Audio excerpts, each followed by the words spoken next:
All right. Time for me to go.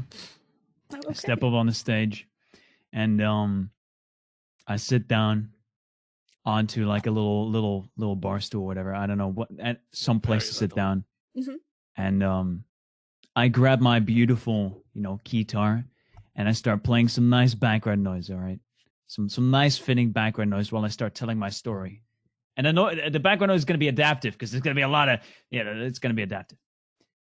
Here I was one day walking across the street, and out of the blue, a golden dragon flew above my head. And I'm like, oh, and I looked at it, and I'm like, oh my God, a golden dragon. That is insane. Where did it just come from? And I see a knight, a beautiful knight in like royal steel armor coming on top of a beautiful white maned horse. You hear him galloping. He comes across the street and he looks at me and he said, where did this dragon go?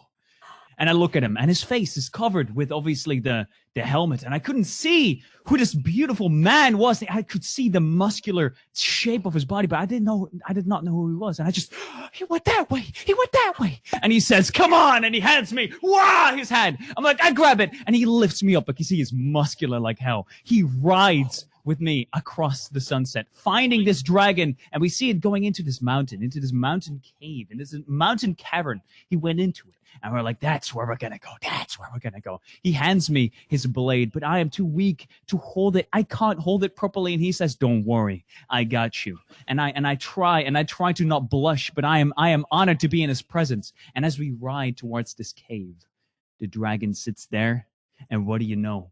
We thought it was our ambush, but in fact, 4 other golden dragons!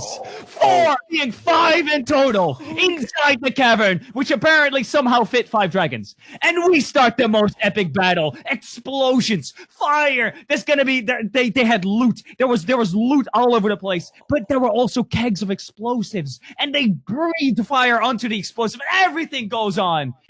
I stand by his side. I try to help him, but he does most of the job. And somehow, in some way, he did it. We looted the place. We apparently recovered the lost treasure by the king. And as he takes off his helmet,